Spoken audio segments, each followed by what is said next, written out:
회고였을 때 나의 단점을 딱 파악할 수 있는 구체적인 방법이 뭔데요? 라는 의문이 있을 수도 있겠는데 구체적인 거 없고요. 그냥 곱씹어서 생각하면 나와요. 나의 실패는 계속해서 반복해서 떠올려야 되니까는 힘드니까는 곧바로 아예 뭐야 다시 생각해봐도 어차피 알 수 있는 것도 없네 라고 생각을 하시면서 회피하신 거지. 그거 무조건 곱씹으면 나옵니다. 연애할 때도 헤어지면 다 보이잖아요, 나의 실수들이. 맞아. 네, 그래서 곱씹으면 나와요. 무조건 나옵니다. 이게 3자 관점이 돼봐야 될 것 같아요. 안녕하세요, 삼평남입니다. 오늘 저희가 다뤄볼 주제는 여러분들이 도전에 실패했다면 지금 3가지만 명심하세요 입니다. 인생은 도전의 연속이죠. 근데 이렇게 말씀드리면 나는 도전하는 삶을 살지 않는데? 뭐라고 생각하실 수도 있는데요. 현대사회에서 도전을 하지 않는 삶도 도전이에요. 쉬는 것도 도전이고 포기하는 것도 도전이고 하여튼 다 도전이다. 근데 도전이라는 단어의 뜻 자체가 어려우니까 도전하는 거잖아요. 그러니까 실패할 가능성도 많은 거거든요. 도전이라는 것은 기본적으로 어렵기 때문에 잘 해야 된다는 게 일단 첫 번째예요. 시도하는 게 도전이 아니에요. 도전은 아주 영리하게 해야 됩니다. 뭐 그런 관점이 하나가 있을 거고, 또 두 번째는 어렵다 보니까 필히 도전해서 실패할 수밖에 없는데 그때 이제 어떤 식으로 좀 생각을 해야 되는가, 여기에 대해서도 한번 저희가 얘기를 나눠보도록 하겠습니다. 인성 씨가 먼저 얘기해볼까 오늘은? 그래요? 저는 도전을 실패했을 때 뭐 괜찮아요, 일단 위로 같은 거 하지 않겠습니다.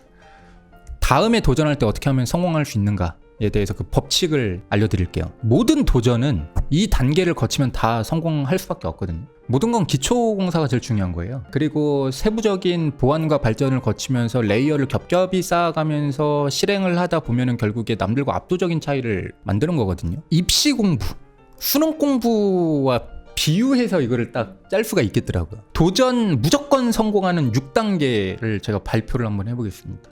1단계는 정보 취득 단계예요. 2단계는 개념 이해 단계입니다. 3단계는 실전 적용 단계이고요. 4번째는 기출 분석 단계입니다. 5번째는 심화 기술 단계고, 6단계는 무한 반복이에요. 인생 모든 거를 이렇게 하면 다 성공하거든요. 예를 들어 내가 음식점을 한다. 음식점 뭐 주방이든 뭐 세무든 뭐 유동인구적인 거든 뭐 입지든 그냥 모든 정보를 일단 습득 다 하는 거예요. 그러면 일단은 많은 정보가 쌓이거든요. 2단계가 뭐라 그랬죠? 개념 이해잖아요. 요리에 필요한 어떤 요리하는 방법, 마케팅하는 방법, 이런 것들을 하나하나 수업을 들으면서 전부 다 이해하고 습득하고, 그리고 실전 적용이 뭐죠? 알바하는 겁니다. 다른 데 가서 실제로 내가 배웠던 거를 가지고 뭐 서빙이든 관리인이든 이런 것들을 한번 짧게라도 해보면서 경험을 쌓는 거예요. 일단 기출 분석, 과거에 음식점을 만들고 망했던 혹은 잘 됐던 곳들을 내가 지금 개념도 있고 정보도 있고 경험도 있잖아요. 그러니까 이 타이밍에 해야 됩니다. 그 다음에는 심화 기술이잖아요. 그러면은 내가 만약에 뭔가를 차리려 그러면 가게만의 어떤 특별 아이덴티티가 뭘까? 이거를 2단계에서 고민해야 되는 거예요. 근데 보통 사람들이 이거를 처음부터 고민하거든요. 기본적인 걸 다 하고 어느 정도의 실력에 들어왔을 때 그 다음에 고민할 수 있는 거예요. 그럼 그때부터는 차린 다음에 계속해서 실행을 하고 약점을 보완해 나가면 그 음식점은 성공할 수밖에 없는 거죠. 방금 말씀드렸던 이 메커니즘을 그 어디다가 적용하든 전부 다 이게 성공의 메커니즘이거든요. 그래서 이 6단계로 도전을 하시면 그게 뭐든 성공할 수밖에 없다.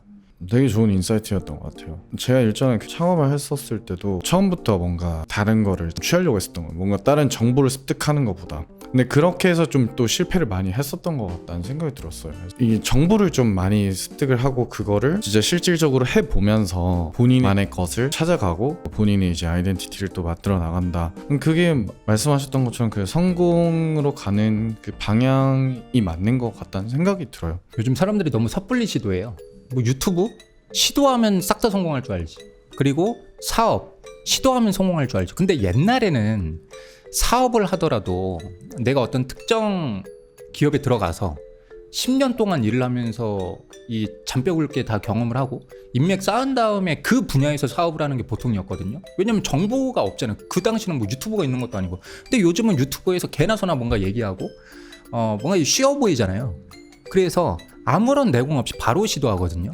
그러니까 다 망하는 거지. 근데 남들이 다 그러는 와중에 나만, 아니 예를 들어 유튜브를 시작한다 그래도 유튜브 강의들도 되게 많거든요. 최소한 그것들은 다 봐야 되는 것이고, 촬영 기법, 편집, 스튜디오 예약은 어떻게 하는지, 그 컷 편집은 어떻게 해야지 좋은 건지, 그런 것들을 개념들을 알아야 될 거 아니에요. 실전 적용 간단히라도 내가 한번 찍어서 한번 올려봐야 되는 것이고, 그럼 기출 분석, 내가 지금까지 배웠던 여러 가지를 가지고 성공한 유튜브에 이때 적용해봐야 되는 거예요. 뭐 처음부터 무슨 성공한 유튜브만 보고 아무런 내공이 없는데 판단하고 있다고 착각하거든요, 내가. 근데 판단 못 하고 있는 거예요, 처음에는. 내공이 없으면. 그리고 심화 기술은 이제 이 모든 것들이 됐을 때, 아, 나의 유튜브에는 이러한 어떤 차별성을 더 해야겠구나. 그리고 그 다음에 이제 시도를 해야 되는 거죠. 섣불리 시도하는 거는 굉장히 위험하다. 제가 좀 생각했었을 때 도전에 이제 실패를 했다면 명심해야 될 한 가지는, 실패한 후에는 왜 실패했는지 들여다봐야 되고 회고를 해야 된다. 이유가 실패를 하고 그냥 이거를 넘어가는 거랑 회고를 했었을 때 우리가 다음 실패에서 똑같은 실수를 반복하지 않기 때문이거든요. 근데 저 같은 경우는 일전에 뭔가 실패를 하면 직면하고 회고하지 않고 빨리 다른 걸 어떻게든 해보자, 이 관점에만 이제 집중을 한 거였어요. 그러다 보니까 어떤 일이 일어났냐면 똑같은 실수를 반복했었던 적들이 있었습니다. 근데 그게 진짜 제일 바보 같은 거라고 좀 생각하거든요. 도전을 했다라는 것 자체에서는 분명히 리소스가 들어가요. 시간, 돈, 에너지. 근데 그거를 또 똑같은 실수로 한다는 것 자체는 리소스를 두 번 들이는 거죠. 똑같은 일을 또 한 번 하는 거랑 똑같아요. 바보인 거죠. 그러니까 실패한 게 아프면서 그 실패를 또 하면 실패가 두 배가 되는 거니까. 근데 사람들이 실패를 많이 해라 라고 하는 이유가 뭐냐면, 그냥 진짜 막무가내 실패를 많이 하라는 게 아니라 그 뒤에는 더 성장해라는데, 그 성장 있기는 그 회고가 있어야 된다는 거죠. 그래서 제가 최근에 이제 바라보니까 요즘은 그 회고하는 모임들도 또 있더라고요. 그래서 그런 것도 좀 참여해 보시는 것도 많이 도움이 될 것 같아요. 분야가 달라도 깨우치는 바나 내가 가져야 될 태도나 인사이트는 똑같거든요. 겹치거든요. 근데 많은 분들이 착각하시는 게, 내가 이 분야를 하다 실패했어, 다른 거 내가 뭐 하지? 라고 바로 찾아가지만, 분야가 다르다고 성공의 메커니즘? 뭐 단계? 이런 게 다르지 않거든요. 이거를 봐야지 다른 분야로 넘어가서도 성공을 하는 거지, 분야를 바뀐다라고 해서 내가 뭐 얘는 실패했지만 얘는 성공할 수 있을 거다, 절대 그게 아니라는 거죠. 분야는 바뀌어도 어차피 거치는 단계는 똑같기 때문에 여기서 충분히 회고가 또 필요하다는 거, 그래야지 다른 분야로 넘어갔을 때도 성공하는 거지. 많은 분들이 Y라는 질문을 좀 많이 던지시면 좋을 것 같아요. 그 회고를 하는 방향에 있어서. 그러고 다음번에는 똑같은 실수를 하지 않기 위해서 기록을 해 놓으시면 그게 다 큰 자산이 되지 않을까라는 생각이 듭니다. 많은 분들이 그렇게 의문이 들 수도 있을 것 같아요. 회고였을 때 나의 단점을 딱 파악할 수 있는 구체적인 방법이 뭔데요? 라는 의문이 있을 수도 있겠는데, 구체적인 거 없고요. 그냥 곱씹어서 생각하면 나와요. 나의 실패는 계속해서 반복해서 떠올려야 되니까는 힘드니까는 곧바로 아예 뭐야, 다시 생각해봐도 어차피 알 수 있는 것도 없네 라고 생각을 하시면서 회피하신 거지. 그거 무조건 곱씹으면 나옵니다. 왜냐면은 바둑도 훈수 둘 때는 9단이라는 말이 있잖아요. 그러니까 1인칭일 때랑 지나고 나서 복귀할 때랑 엄청 차이 나거든요. 연애할 때도 헤어지면 다 보이잖아요, 나의 실수들이. 맞아요. 네, 그래서 곱씹으면 나와요. 무조건 나옵니다. 이게 3자 관점이 돼봐야 될 것 같아요. 실패를 한 다음에 살짝 한 스텝 뒤로 빠져서 나와서 지금 왜 이 상황이 이렇게 됐는지에 대해서 접근을 해보는 게 가장 좋습니다. 3자 관점에서 이제 내가 말을 했었던 거라든지 내가 어떤 걸 했는지를 보시면 거기서 분명히 문제점을 좀 찾으실 수도 있으시고, 이런 상황들이 있어서 복귀를 한다고 했을 때 분명 많이 도움이 되는 거는 있을 수 있다. 내가 준비했던 것도 창엽 씨랑 똑같아요.